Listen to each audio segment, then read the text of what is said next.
Hello everyone, and welcome back. You may be watching this on its own, as a part 2 to my Prototype 3 design pitch, or as a part 4 to my full series on Prototype. No matter which of those you fall into, you'll be able to understand this video. Though if you're interested in all things Prototype or Prototype 3, you might want to check the previous videos out first. This video will primarily focus on narrative. However, I will cover practicality, mission design, and multiplayer towards the end of the video, so if you'd like to, feel free to skip ahead. Let's get right into it. You might be expecting an analysis of multiple ways we could tackle this admittedly complicated situation, but I think people tend to suggest rebooting the franchise because they see the story as a dead end after Prototype 2. Well, I think I found a way around that. For Prototype 3, I'm not planning on rebooting anything. I've essentially, because I got carried away like a muppet, written a full story condensed into this video. Thought I might as well share it. It attempts to integrate the themes I enjoy about Prototype with a somewhat mysterious plot that specifically aims to give closure to almost every plot thread in the franchise. I must ask you guys to keep in mind that since I can't exactly narrate dynamic gameplay,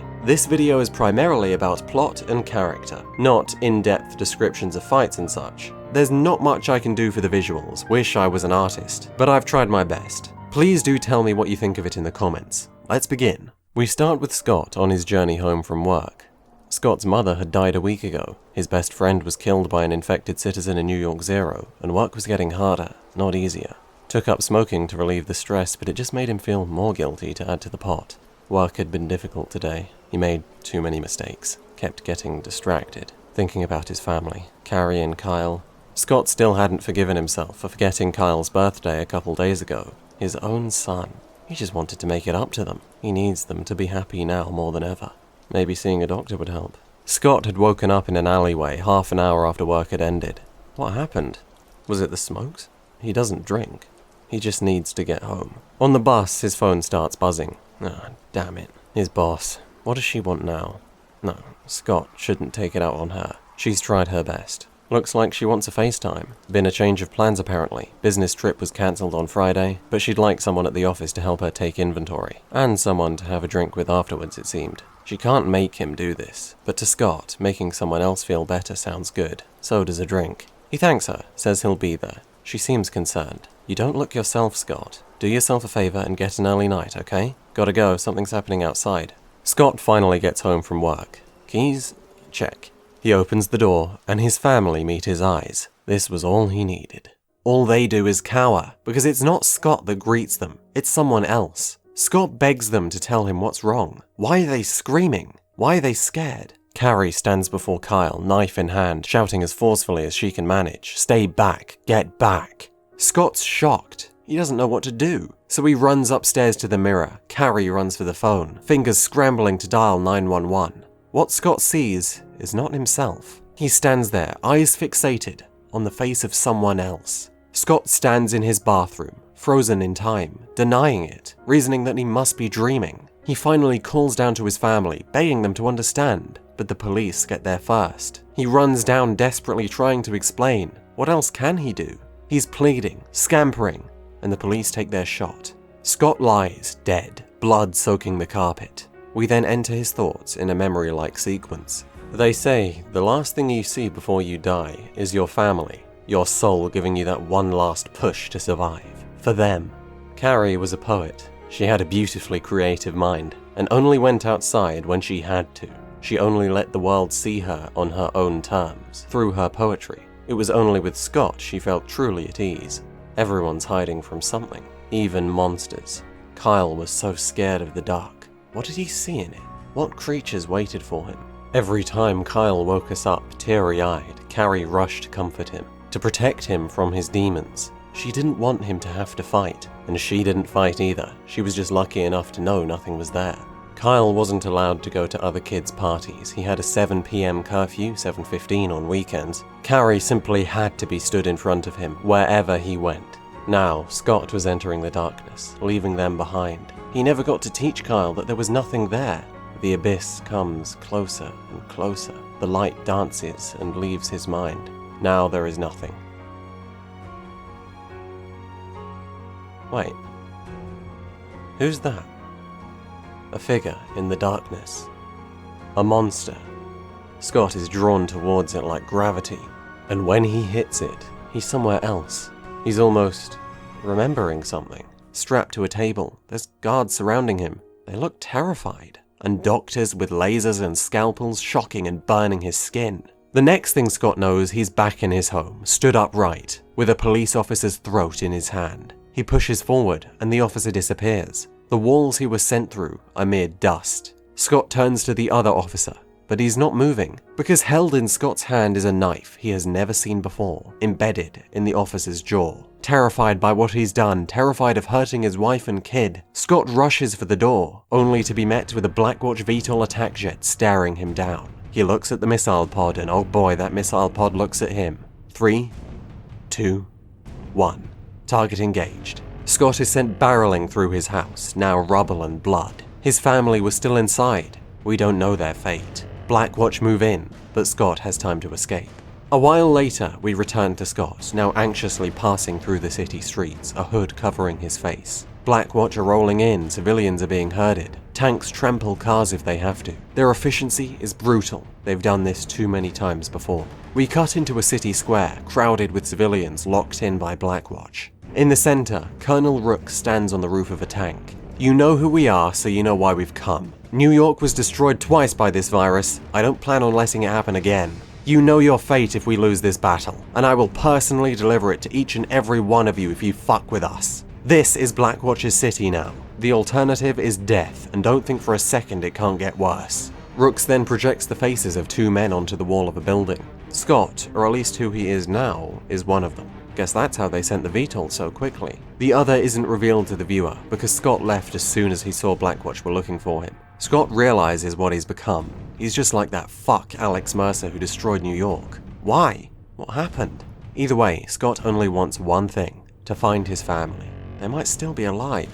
He's still got that birthday to make up. He can't go back to the house. Blackwatch would know anyone rummaging around there would be who they were looking for. So instead, he heads to the hospital. Even from outside, it's chaos. People coughing up blood, tens of stretchers wheeling in. The sounds they make are haunting. There's police officers ordering a crazed man to stay back. He becomes more and more manic until a Blackwatch soldier approaches from behind and puts a bullet in the back of his head. This isn't the end of the world, but it is how it starts. Well, there's nothing else for it. Scott approaches the building, but he hears a roar. Everyone else seems scared and confused, but Blackwatch have heard that noise before. A meaty hulk explodes out of a nearby building, sending Scott flying into the next one. It's a brawler, but even Blackwatch are surprised at this one's strength. You fight the brawler, kill it, and consume it. Its memories show you the infected district of the city. Blackwatch are setting up a red wall made of concrete and steel to contain the infected. They're more ruthless than ever. The buildings are being destroyed. Innocent civilians are being slaughtered by the infected. But it's weird. Something about this seems strangely familiar. This feeling comes from something else's memories. Someone else's memories. He sees bullets tearing through people he seemed to know and trust. He's holding someone's hand. And then once again, the doctors. But this time he hears a word. Pariah.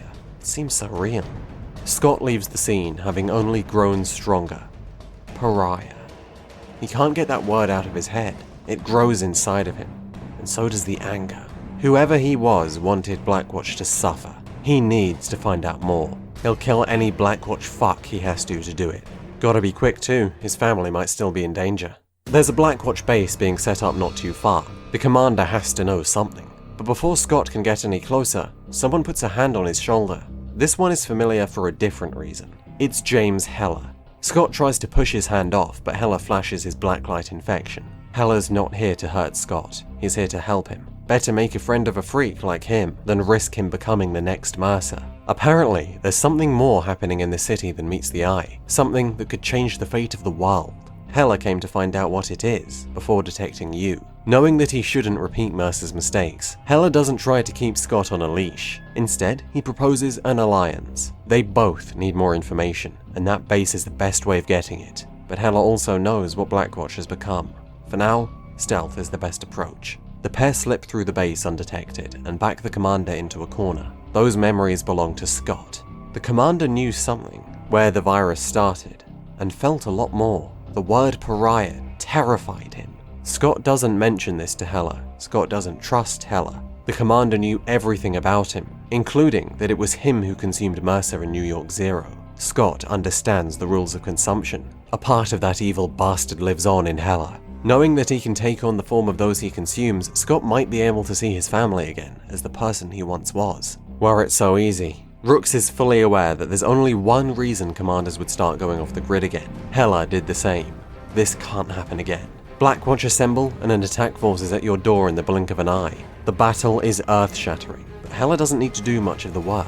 You're already stronger than he was. When the attack force is destroyed and the pair of you escape, Hela takes you to his safe house. This is not the man we knew. We're talking to a stranger. Knowing that Hela might be compromised, Scott asks what happened after he got his daughter back. Supposedly, he and Dana lived as friends, raising Maya for as long as they could. Rooks didn't want Blackwatch to go anywhere near any of them again, but Rooks wasn't the only one in control. They knew Hela could personally restart the apocalypse, so he became the most wanted man in America. Blackwatch strengthened in preparation, and Hela knew that the closer he was to Maya, the lower her chances were. He gave Dana everything he had and left. He was lost, he had no purpose, and the voices of 1,000 dead men echoed in his head. Mercer was a part of him now, but so was everyone either of them had to kill. With no purpose, he lost himself, became hollow, until he picked up rumors. Turns out the apocalypse happened again without him, but something was different this time. The virus wasn't acting the same. It was like Blacklight had evolved. A sincere enough answer, but this is an opportunity he can't let slide. Scott lost a friend in New York. Why? Why did Mercer do it? Hela explains that after he stopped the nuke at the end of the first outbreak, Mercer left New York, a weapon without a target. Just like Hela, he sought purpose. He walked to the ends of the earth, found forests, admired nature, everything working together in a vicious cycle. This is what life is supposed to be. How do I fit in? In one forest, he found something more. Beneath the roots, a great fungal network connecting every tree, spanning for miles. All connecting, all communicating. Was it intelligent? It was the largest organism on the planet.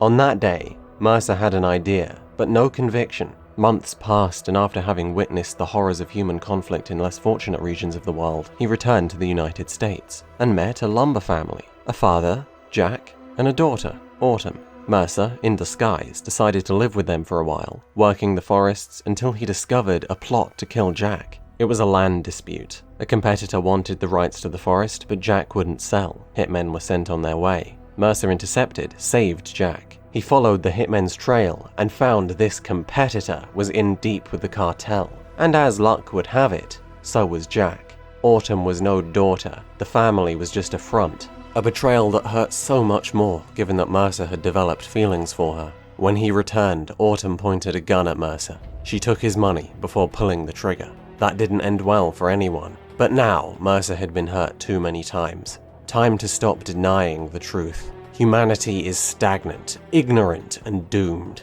He was lucky enough to have the power to change that. That's why he did what he did, to tear this world down and make a better one from the ashes. Scott finds it difficult to be overwhelmed by anything anymore, but one thing did stick out to him. Hela didn't seem like he was explaining, more than he was confessing. Is Hela really still Hela? Scott wants to know, because he feels the same thing. All these emotions he feels, the memories he sees, they aren't his. He needs to remind himself to worry about his family, and that sickens him. The one thing he's sure of is that he wants Blackwatch and the virus to suffer. Time to make that happen. When Scott leaves, Hela's hidden but clenched fist relaxes. Neither of them trusted the other. Rooks' number is up, but Scott's repeating Hela's mistakes. Rooks had a target painted on his head the moment he made that speech, but since New York, he's learned the value of using the Blacklight superhumans to his advantage, which is why his location was public knowledge from the start, so finding him isn't much of a challenge. Another base. Scott sneaks in, but Rooks doesn't want to make it too easy. Viral detectors find Scott before he can escape, and there's a battle within the compound. Scott fights his way into Rooks' command center. The door locks behind him, and the only sign of Rooks is a live video feed on the screens across the room. Between him and Scott, a nuclear bomb. 6 kiloton, Rooks tells you. If you make a move, he detonates it, point blank.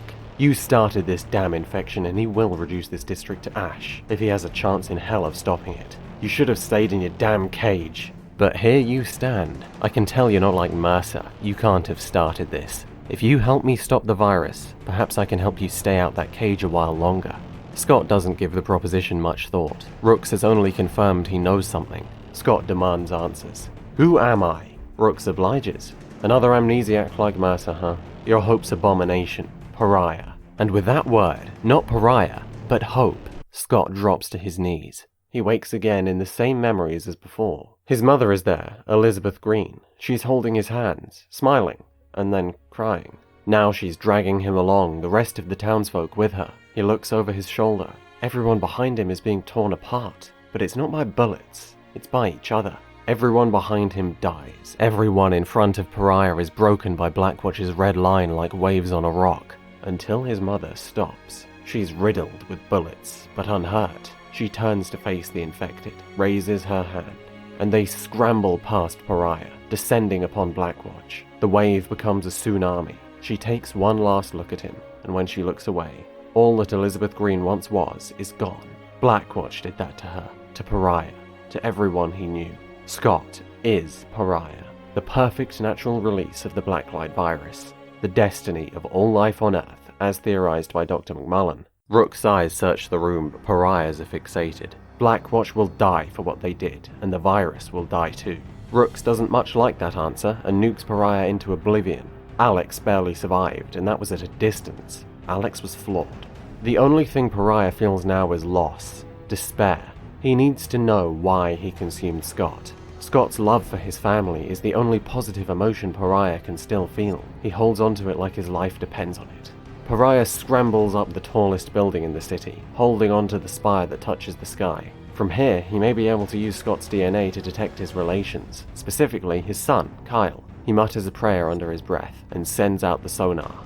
After 20 seconds of waiting, his hand begins to tingle. That's something. Pariah tears through the streets, following the sensation. They're at a hospital. At least one of them is alive. Pariah slips in using Scott's form, like wearing a dead man's skin. He searches the hospital until finally, Carrie's distinctive hair is spotted through the crowd on floor 2. She's lying there, burnt, cut, fed by a drip, but alive. Kyle is sitting on a windowsill beside her, her hand in his. He's fine.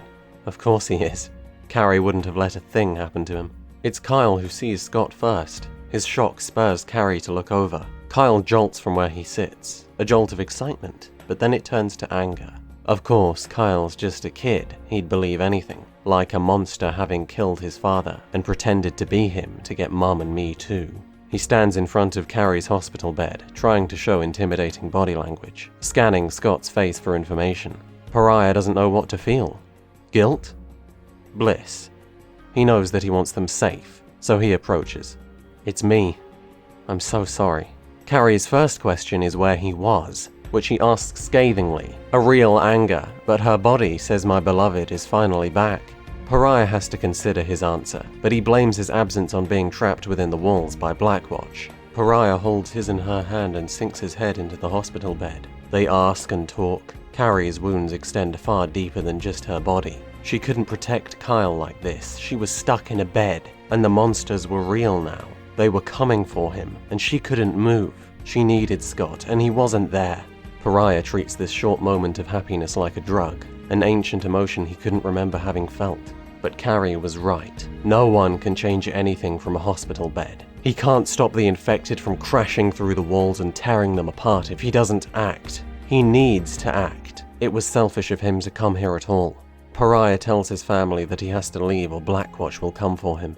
I won't let anything happen to you, I promise. Carrie splutters on blood, preventing her from calling out. Pariah can't find the strength to look back at Kyle. Where did this infection come from? Who's controlling it? Mercer's dead, but his soldiers live on. The Evolved might have the answers Pariah needs.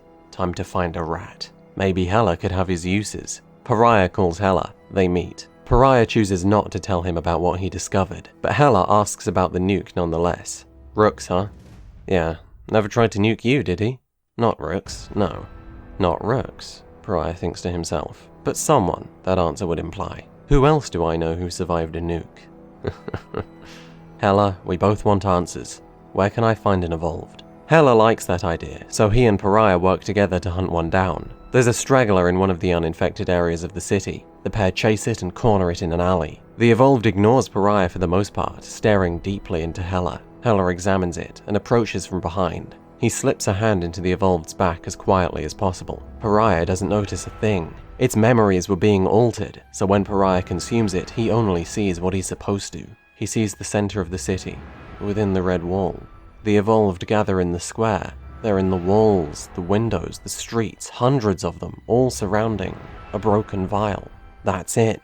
That must be what started it. That must be what's different. Hela doesn't need to know until he can be trusted. So Pariah tells him that he'll call him later, and sets off. Hela seems almost offended, but that gives way to confusion. He doesn't know why he put his hand in the evolved's back. He barely remembers it. There's an emotion in his head he feels barely familiar with, and it tells him there's something off about Scott. Focus. He needs to focus. A while later, Hela receives his call, but it's not from Pariah. It's from Rooks. Meanwhile, Pariah arrives at the Red Wall. The infection is getting worse. Blackwatch have managed to defend the Red Wall thus far, but their resources are beginning to spread thin. These monsters are unlike anything they've ever seen before. The Brawlers and Goliaths are there like NYZ, but they're rabid, changing, mutating. There's something less monstrous about the buildings constricted by biomass. It's almost beautiful. But not to Pariah. Blacklight burns today. He owes it to Elizabeth. It'll never lay its claws on anyone in that hospital. Pariah charges through the horde, slaughtering everything he can see. Blackwatch attack, but Rooks advises caution. He's planning something. Pariah cuts down Goliaths and troves of evolved. Their motives are unknown. They can't still be taking orders from Mercer. It's a hard-fought battle, and it's about to get harder. As Pariah prepares to loose a Goliath's head from its body, James Hela takes the honor for himself. Hela puts his blade to Pariah's throat. Looks like I found what I was looking for. This was all you. After you survived that nuke, I got a call from Rooks. You're Elizabeth Green's son, huh? Which makes you the only one who could have done this. You're the only one who would. Pariah has no interest in proving a damn thing to him. And you are? Rooks's bitch? Hela? I don't think so. Am I talking to you? Or am I talking to Alex Mercer? The skulking evolved come to a standstill at the sound of their master's name, staring at the accused. Hela chooses a trial by combat. He and Pariah fight to the death. Their battle sends them smashing through buildings, but every time Hela gets the upper hand, Pariah beats him back down. This is not a fair fight. Pariah summons a Goliath from the midst of the infected zone, mounts it, and slams Hela into a pulp. Knowing that consumption can trigger locked memories in Pariah, Hela makes a desperate attempt to save himself. It's a shot in the dark, but the only one he's got. He ejects half his biomass and allows Pariah to consume it. While Pariah stands dazed by the memories, Hela's beat and battered walking corpse of a form rushes away from the scene. But the evolved give chase. Like cockroaches, they come crawling out of crevices and craters in the abandoned streets. For the first time in years, Hela's too weak. An evolved tackles him from a roof into the center of a street, and the rest pile on. They pin him down, sever his arms, and drag his limp body for what feels to him like hours. In an abandoned bank, down a basement, through the vault door, tens of evolved surround him, and one behind pulls his head up to see the arms of a long-lost foe. Mercer's arms that Hela never consumed. Hela's face lights up, but there's nothing he can do. The evolved bring the arms to where his used to be, and Alex Mercer stands. This was his plan from the moment Pariah entered the picture, to have him and Hela fight to the death in the middle of evolved territory, so his unaffected limbs could essentially consume Hela's beaten form. The evolved's memories Pariah consumed were a breadcrumb trail. Hela's idea to suspect Pariah, planted by the power Mercer had from within. Mercer walks out of the bank wearing the slightest grin. An army of evolved march behind him. Hela gave Pariah another bitter group of dead men's memories to haunt him, but as usual, Pariah learns something more. It's a secret to the player, or at least obscured so much that we can't understand what it means. Pariah can't see in his confusion, but the infected have regrouped. Sets upon sets of gnashing teeth, bones sprouting from every vertice. They change so rapidly, and they've only grown stronger.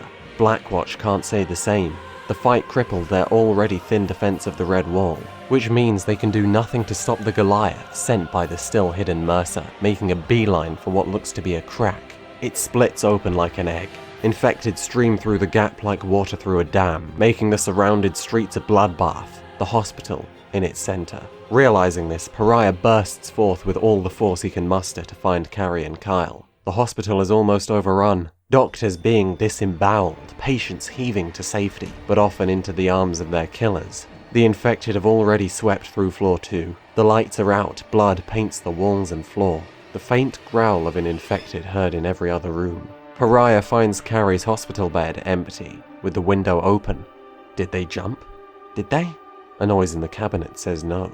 Pariah opens the doors to see two terrified faces meeting his own. The man they're seeing is the same one that brought their house to ruin. Pariah immediately shifts into Scott and covers their mouths. In an urgent whisper, Pariah attempts to explain his situation and that he's here to get them out. It's me or them. I'm sorry, but you just have to trust me. They follow at a distance, but Carrie can't go on. No. She won't go on. She's been bitten. No, no, no, no. She says she's sorry. Again, and again, and again. It's not her fault, but she has to abandon her child. She has to leave him in the hands of a monster, or she'll become one herself. She can't leave like this. He'll be alone. No, not like this. She takes Kyle's hand in hers. I realize now that I'm just like you, honey. I'm scared too. I always have been. I'm scared for you. Now your mom's gonna have to go. You're stronger than the monsters, Kyle. You know why they're hiding in the dark? Because they're scared too. Kyle couldn't fully understand what was going to happen, but he knew that his mother was upset because she couldn't protect him. He walks away from Pariah and embraces Carrie. I'll never be scared again. I promise.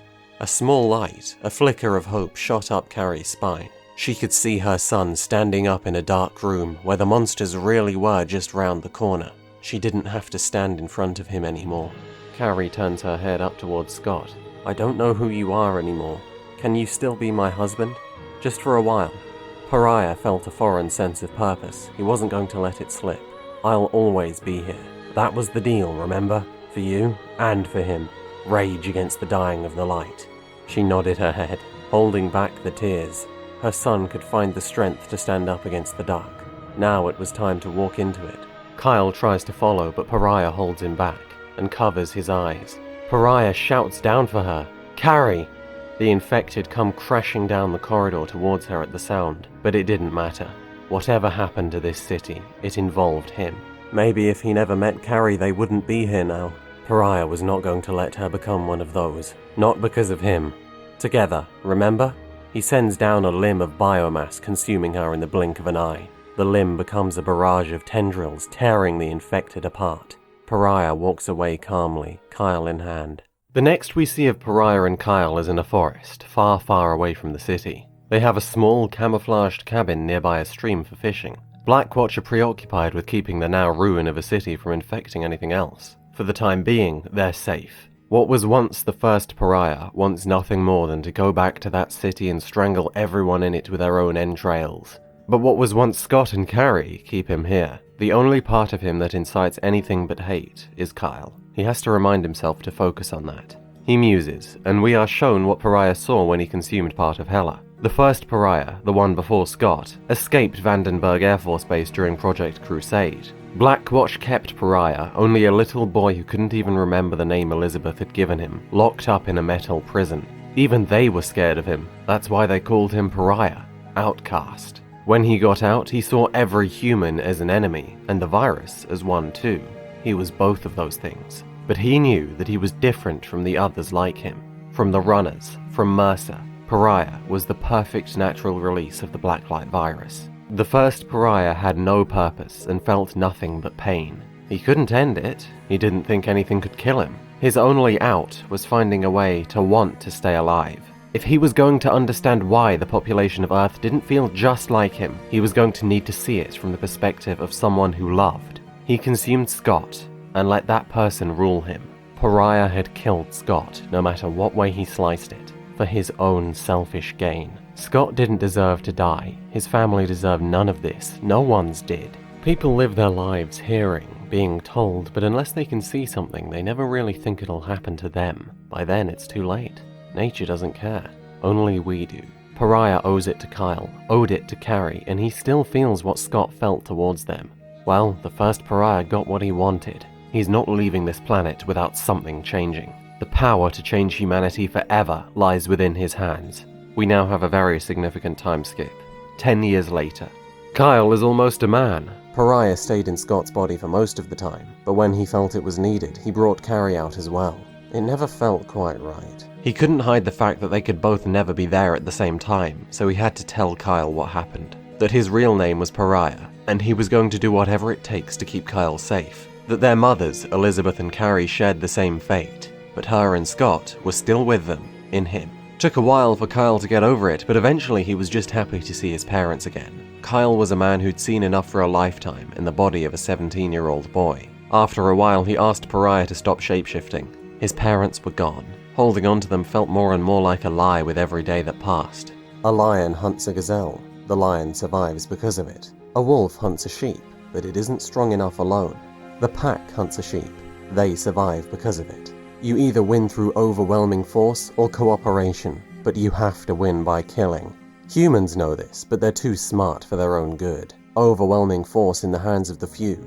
Though I am a virus, they act more like my kin with every day that passes. A blacklight body, a human host, and a mind beyond understanding. What if Mercer was right? Should I get to choose? Pariah felt guilty for having considered the option at all. Someone else's life shouldn't be his plaything, not Kyle's. His family had already suffered enough at Pariah's hands. Pariah calls to Kyle. When they're together, he asks, "What do you think is more important? A life with emotion, or a long life?" Kyle doesn't answer. He's learned much from Pariah over the years, including why Mercer caused the New York disaster. So he knew Pariah wasn't asking this for a philosophy lesson. It wasn't enough for Kyle to simply stand up against the darkness anymore. There are other children out there, others who might need someone to light the way for them. We need to fight back. If you can fight it, you have to. Pariah doesn't want to be the only one who can be that light, but he is. He might not be what the people want now, but something has to change. Pariah doesn't want to leave Kyle, but it's a one-sided debate. Kyle is strong enough, and if Blackwatch can't hold the virus back, it won't matter. Pariah's time is up, no matter how hard it might be to let go. There might not be any coming back. No kid should think that they're going to be alone while the world ends. Pariah tells Kyle that he'll come back, but to follow this if he isn't there in a week's time.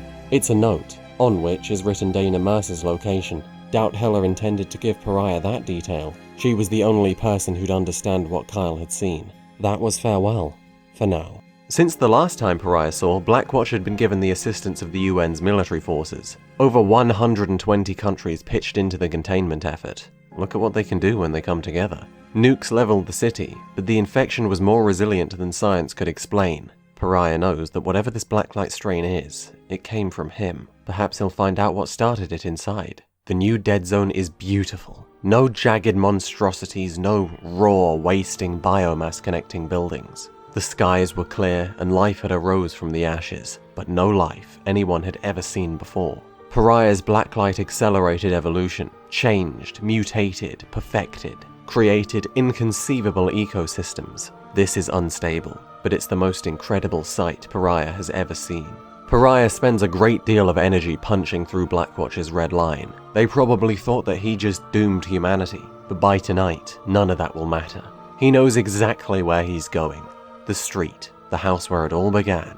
A nest of flowers grows in the rubble. The place where Pariah's blood had soaked the carpet. The surrounding area is barren, unlike the rest of the dead zone. It appeared the garden had a caretaker. He'll be waiting.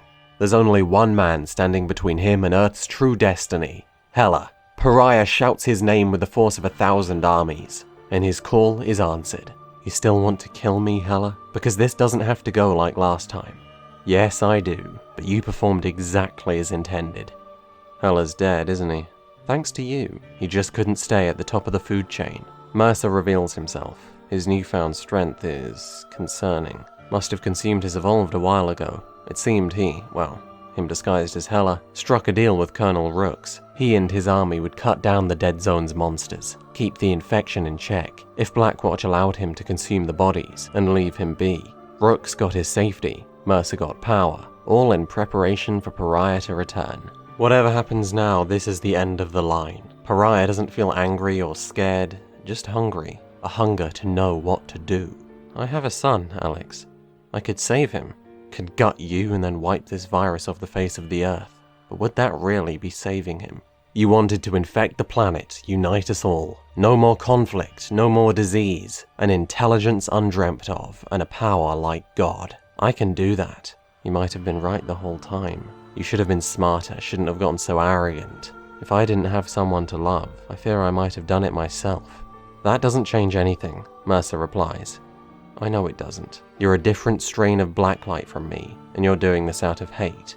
If I cure the virus, you die. If I unite us, you die. My virus is perfected. I'd be the better option. So are you gonna let yourself die if that's what's best for humanity?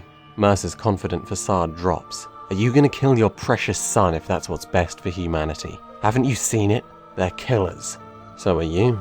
So am I. You think when we're a one god we'll be any better? Pariah's tone wasn't scathing. That was a question to himself as much as to Mercer. Even together, could we break the one rule of nature? Kill or be killed. There's more out there than just us. Mercer nods. Even among us we imitate those we think we're above. But when the dust settles, this never has to happen again. Kill or be killed.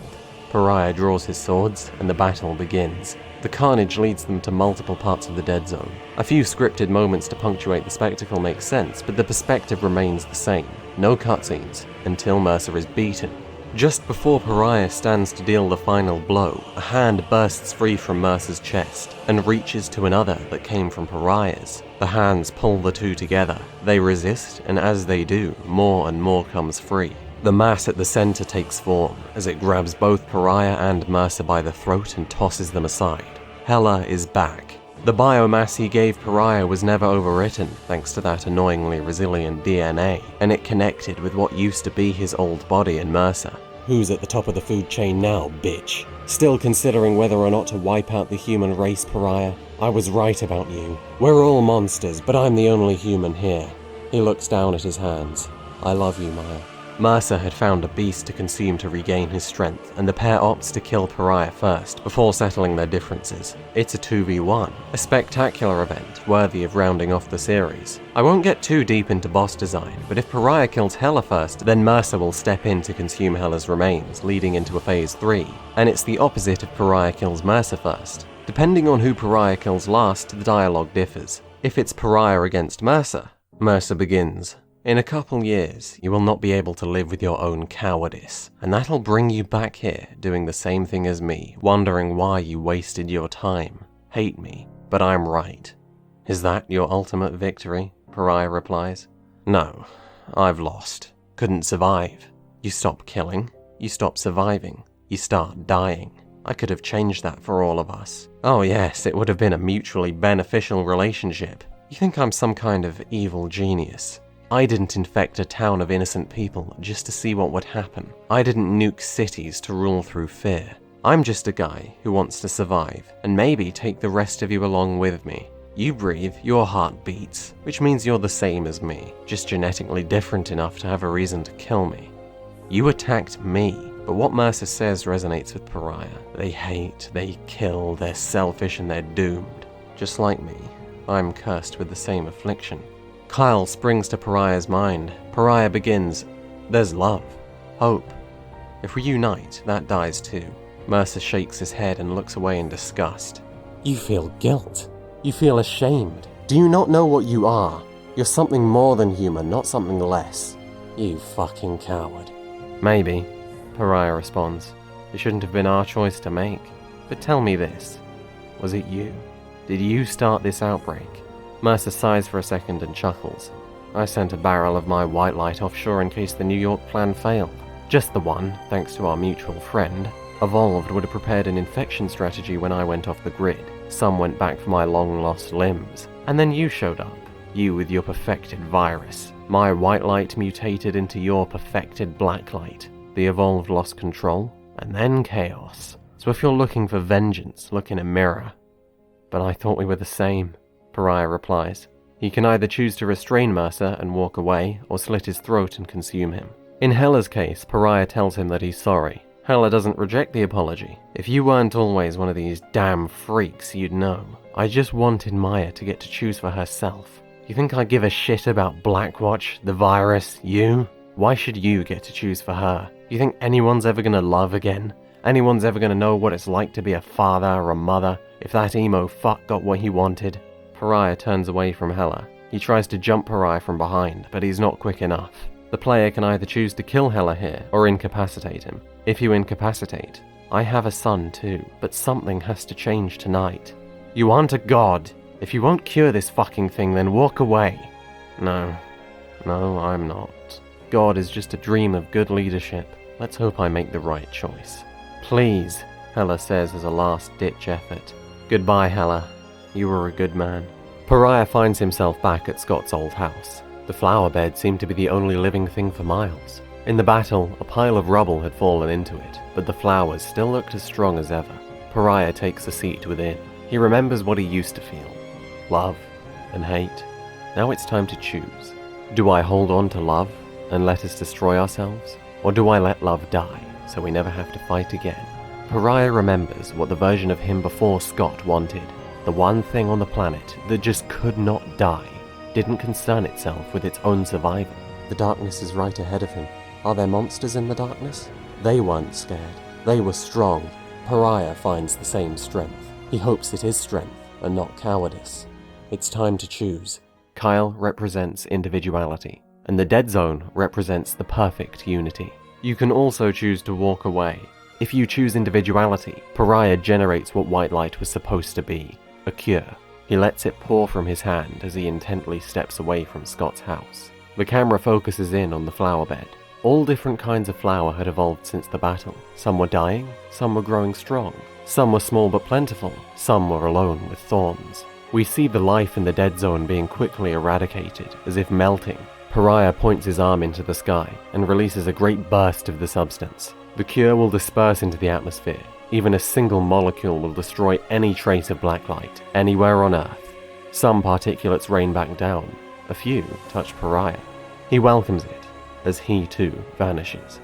If you choose unity, Pariah presses his hand into the ground and the earth starts to rumble. The dead zone grows more erratic by the second. Roars in the distance turn into screams which turn into something indescribable.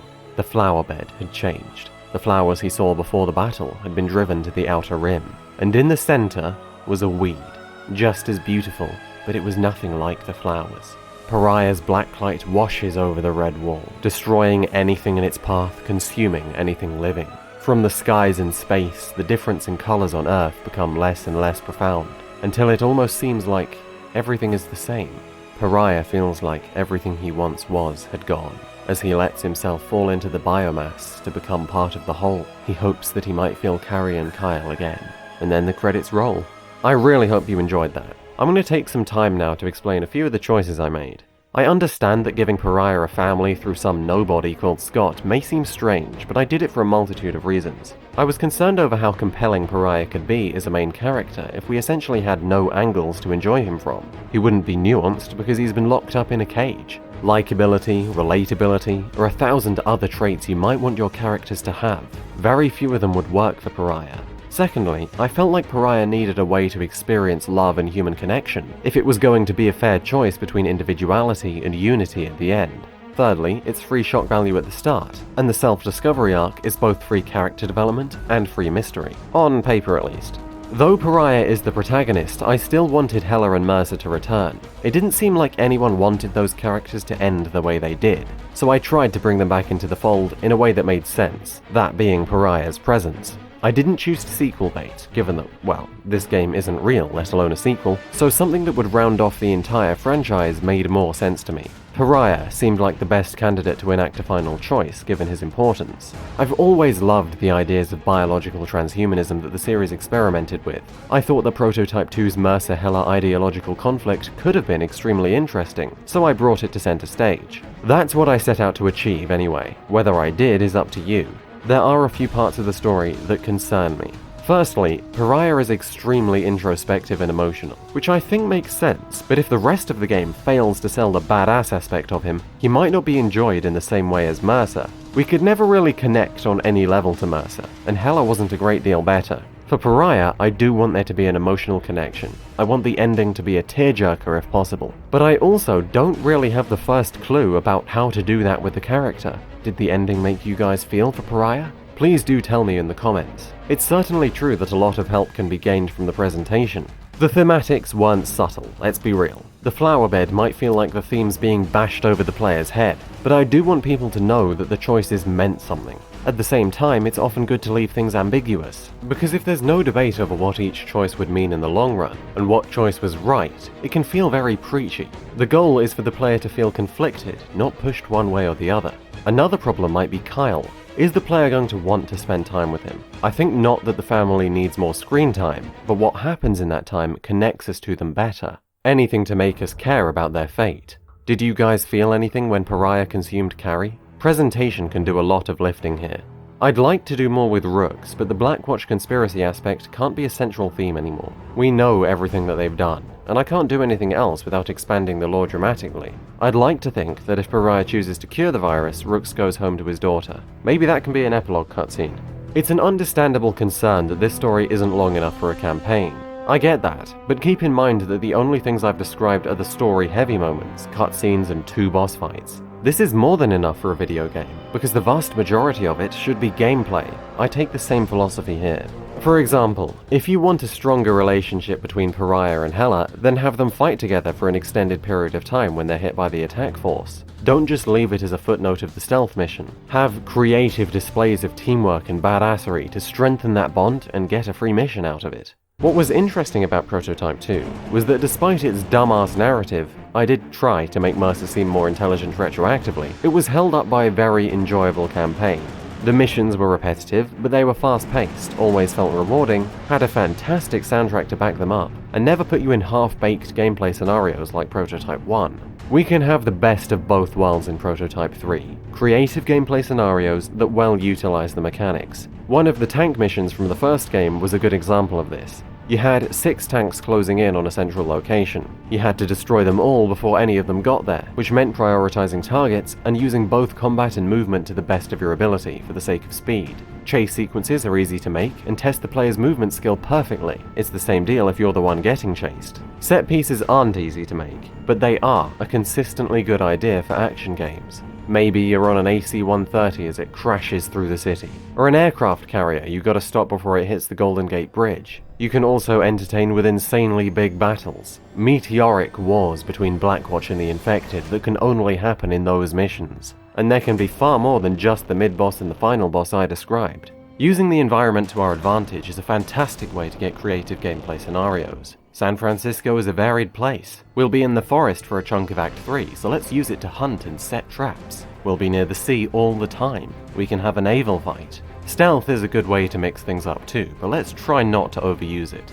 The story itself is a good guideline for what might make a good mission. When Pariah has to break through Blackwatch's red wall at the end, that could be one hell of a battle, and when you're inside, you'd be stalked and pounced upon by all the new creatures of the Dead Zone. Tutorial missions for the new weapons and abilities as you acquire them was a staple of Prototype 2. As long as you make those tutorial missions as interesting as possible, we could do the same. Don't make me use the sickle whip longshot 3 times in a standard combat scenario. Introduce me to the jets, show me the absolute best of what these new weapons can do.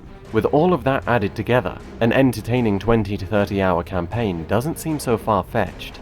So now, we've designed Prototype 3. But the question of the hour is of course one of practicality. We can all dream, but will this or any Prototype 3 ever come to fruition? Well, I've talked to an ex-Radical developer about that. If there's any hope, it'll need to bring in successful business for the publisher, which means sales first and then retention. Retention is of course going to be much more realistic with multiplayer games. How would Prototype, a purely single-player game, work with those rules set? Well, with less single-player games coming out these days, the ones that do are more meaningful. You could point to practically every big Sony exclusive in the past 5 years for proof of that. So there is a place for these games, but there's not enough space for as many of them as there once were. Prototype would need to vastly evolve to be counted as one of the single-player games that are worth spending money on. But seeing how well Spider-Man did in 2018, it's clear that there's a hunger for this type of game. Not just single-player, but open-world superhero too. Prototype does have its own niche, it always has. There are no other dark superhero action games, they just don't exist. There are no other superhero games that deal with transhumanism, biological warfare, and conspiracy. I've never seen a B-tier franchise that died years upon years ago get so much support today. People are frothing for another entry in this series, but it's doubtful that's going to be enough. Multiplayer is a selling point, and a pitch sounds a hell of a lot sweeter to a publisher if it can make them thousands several years down the line. It comes naturally to me to have a bad gut reaction to tacking on multiplayer modes in classically single-player experiences. It's just money grubbing, but it doesn't have to be. Assassin's Creed was genius in its multiplayer mode. It tested stealth and observational skills better than the single-player did. Prototype has similar potential. It does bring shame to admit that I got this idea from Roblox, but I have to believe in redemption. Body Snatch. That's right, something like 16 players are spawned into a map. One of those players is Pariah, the other 15 are Blackwatch soldiers. But they all look the exact same. Pariah's objective is to stealth consume all the soldiers, and the soldiers have to suss Pariah out using communication and viral detectors, then kill him. Balancing is difficult for a mode like this, but it can be done. Here's how. The maps are large and complex, so it's unlikely that everyone's going to see Pariah making a move. However, this is counteracted, because whenever a player dies, a sound is triggered, and every single player can hear it. Each and every one of you looks the exact same, and there are no name tags, no kill cams, no identifiers. Any other player you see could be your insurance or your ticket to the afterlife. It should be quite the adrenaline trip. There's plenty of potential for multiplayer here, just don't be derivative and don't choke on greed. Prototype 3 is the kind of game that needs a skilled team and a hell of a lot of funding to work. Activision has the rights and the resources. It's them we need to convince that there's an audience. If Darksiders can come back, so can Prototype. I have hope. Though even without an actual game, the spirit can continue on. Fictions and artwork. I hope videos like mine and purposeless rabbit holes do more to give some feeling of closure in the long run than to tease when we know the odds. And with that, this huge 2-part video can come to a close. They were supposed to be 20 minutes combined. That didn't go to plan.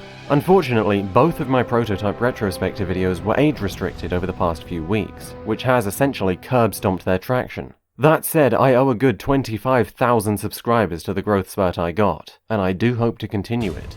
Thank you for continuing to keep up with this series. There's so much more to come. If you'd like to help make that happen, any and all donations on Patreon or otherwise go a hugely long way. I do know a lot of people have been asking for Infamous, but I don't have a PS3, so until they're remastered or made backwards compatible on PS4, I can only cover Second Son and First Light. If that's something you may want, let me know. They can be pushed up the list. I hope to see you then. Goodbye.